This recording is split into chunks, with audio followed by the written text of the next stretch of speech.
Hi, future USRN. Welcome back to my YouTube channel. It's me again, Julius Russell. So in this video, I will try to walk you through the entire process of your NCLEX examination sa loob mismo ng test taking center nyo. Kasi alam kong kinakabahan ka na kasi wala kang, idea kung ano talaga ang mangyayari inside of the test taking center before, during, and after your NCLEX examination. So by the end of this video, sana you have a clear picture what usually happenings inside of the test taking center. Okay, so without further ado, let's get started. So first things first, dapat talaga tayong pumunta sa test taking center, which is the Trident Tower, ng maaga. Okay, the person view recommends arriving for at least 30 minutes prior the scheduled appointment. Pero marami pa ring mga test takers or mga examinees na talagang pumunta ng maaga, mas maaga pa doon, like mga 45 to 1 hour, 1 hour and 30 minutes yung pagpunta nila doon sa Trident Tower kasi ayaw nilang nagmamadali.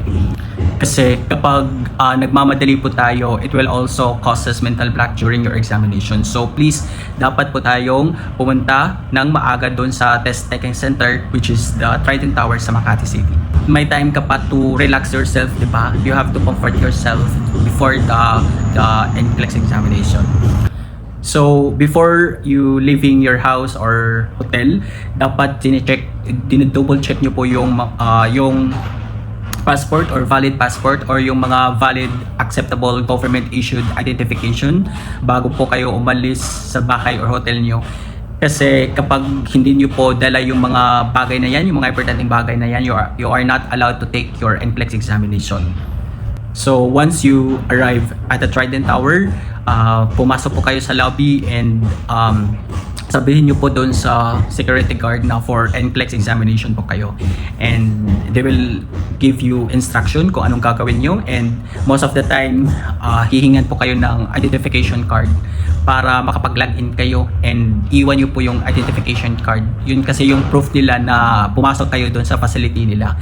And during my time, nag-antay kami doon sa lobby kasi may mag-a-assist daw sa amin papunta doon sa test taking center room namin. So by 7:30 AM, may nag-a-assist na po sa amin doon. So pagdating sa test taking center room, you will proceed to the reception or waiting area. And depende po yun kung anong schedule mo or the number of examinees. You may need to wait a few minutes bago tawagin yung pangalan mo. So sa pag-aantay, that will be the perfect time na you have to to calm yourself, relax, contemplate. While waiting, I know na tempting pa na magbasa or mag last minute review, pero hindi na po yan makakatulong sa iyo at that time kasi mas lalo ka lang kakabahan. So what you can do, just relax and deep breathing and pray. Mag-pray ka po, and you have to ask yourself, bakit mo ito ginawa and kanino or saan mo i-dedicate itong NCLEX examination mo, di ba? So alam ko this is for your future and to your family future. So ipaglaban na natin yan. So while waiting po tayo doon sa reception or sa waiting area, dapat naka-turn off na po yung mga devices such as yung mga mobile phone po natin or mga headsets, yung mga ganun, or basta yung mga bawal na mga devices na makakause po ng distraction during our NCLEX examination. So kung tinawag ka na, you will proceed to the front desk for the check-in process.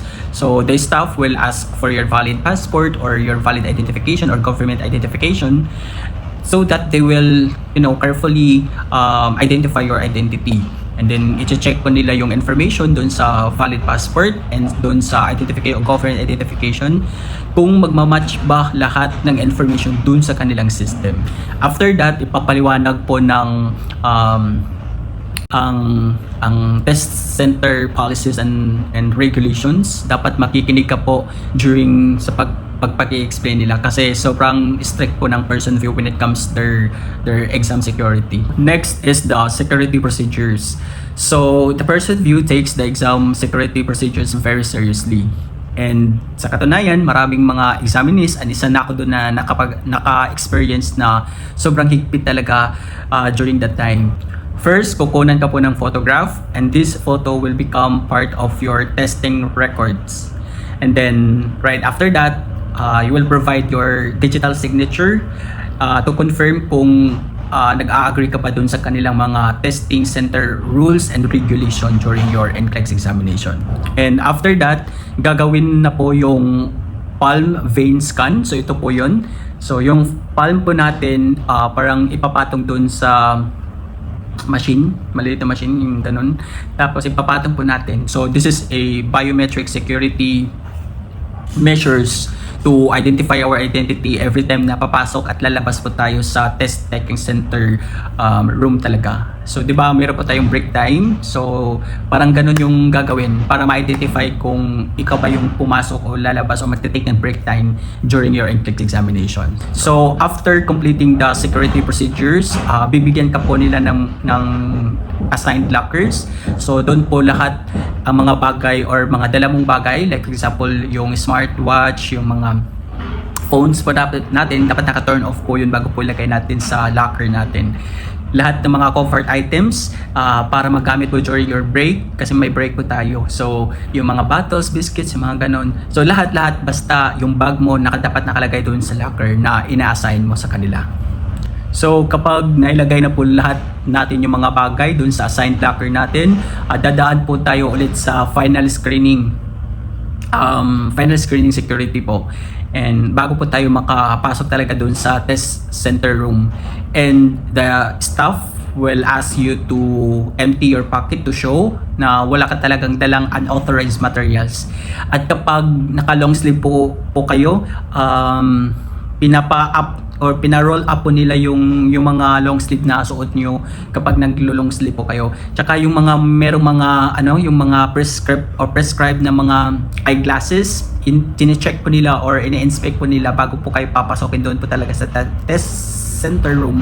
Kasi yung iba kasing mga eyeglasses is parang po ng cheat, yung mga ganun. So, tine-check po nila bago po kayo papasokin dun sa test taking center room. After that, the staff will ask you to use the comfort room or the CR para makapag-void po kayo bago talaga kayo pumunta or bago kayo papasokin dun sa test taking room po natin. So, kung okay na po ang lahat, a staff member will escort you to your assigned computer station kung saan ka po magte-take ng exam. So, kung nakapasok na po kayo dun sa test taking room, kung saan talaga kayo magte-take ng exam, ang loob talaga ng test taking center room napaka maaliwalas. Tsaka sobrang tahimik. Tapos, ang computer kasi pa ganun siya. Parang pag ganun. Tapos, yung center, yun po yung computer station ng proctor nyo. Tapos, maraming CCTV. Tsaka, yung ng proctor nyo, yung parang cubicle is salamin lahat. Tapos, makikita talaga kayo kapag meron kayong mga unnecessary movements during your NCLEX examination. So, kapag nandun na kayo sa computer station nyo, marirecognize agad nyo yung erasable board with marker. You take down notes or mag-calculate kung may pharma calculation question po kayo during your NCLEX examination. Before the actual NCLEX starts, makikita mo agad yung confidentiality agreement dun sa screen. And after that, magkakaroon ka ng short tutorial dun sa NCLEX software na gagamitin mo. Okay, so right after matapos yung tutorial, yung short tutorial, that will be the time na mag-i-start na yung NCLEX examination mo. Again, mag-i-start lang siya kung i-click mo yung button, start yung NCLEX examination mo. So, remember, the NCLEX is a computerized adaptive test or CAT. So, this means the difficulty of the questions changes depending on your previous answers. Kaya, huwag masyadong mag-overthink kung, feeling mong humihirap or dumadali ang mga questions. Hindi rin ibig sabihin nito na pumapasa ka na or bumabagsak ka na. The exam simply just adjust based on your performance. Alright? So again, the NCLEX consists of minimum of 85 questions and a maximum of 150 questions. So, you are given a maximum testing time of 5 hours. So, 5 hours po yung allocated time for us to answer the 150 questions. And usually, The morning schedule starts at 8 a.m. until 1 p.m. po yun. And 1 p.m. until 6 p.m. naman po yun yung panghapon. Pero, however, this is still, depend on you as the examinee. Kasi yung iba, humihinto po sila minimum of 85 questions and yung iba talaga natatapos sila maximum of 150 questions. One more thing, maraming mga examinees ang nagwo-worry during their exam or even right after they finish because they feel like they're failing. But always remember, you cannot tell whether you're passed or failed while you're taking the NCLEX examination. Hindi mo malalaman ang result based lang sa difficulty or sa madaling questions or sa nararamdaman mo lang habang nagtitake ka ng exam. Your job during your exam is simple. Focus on one question at a time. Read the question carefully and answer based on your knowledge and clinical judgment. So huwag mong isipin kung anong magiging result. Just give your best to answer to every questions and let the NCLEX do its job.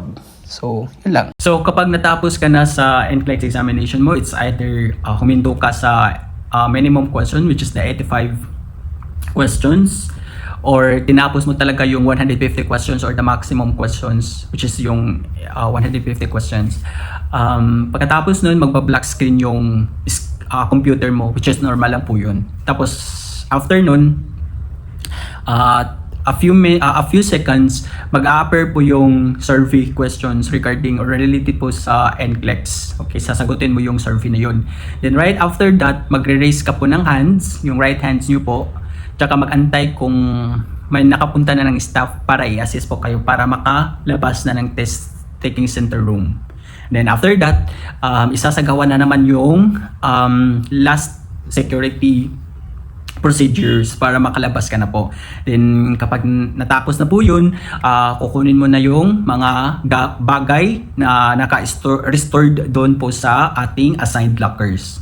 So future USRN, normal lang talaga na kakabahan tayo during our NCLEX examination and almost everyone experienced that na tumataas talaga yung level of anxiety. Yung iba nga nagpa-panic attack. And remember this na you are being prepared for this exam. Nagre-review ka, nagsasakripisyo ka, pinagtrabahoan mo ito. And always ask yourself kung bakit mo to ginawa, kung saan mo to i-dedicate itong exam na to. And you have to, trust the preparation, trust your knowledge, and most importantly, trust yourself. Okay? So, I think yun lang, and advance congratulations kasi alam kong papasa ka sa NCLEX examination mo. Good luck for your NCLEX journey, and thank you so much for watching this video. I hope this video nakakatulong ito para pababain yung level of anxiety nyo. And sa mga hindi pa po nakapag-subscribe sa YouTube channel ko, please do subscribe my YouTube channel and hit the notification bell for being updated sa mga upcoming videos ko pa po. Maraming salamat.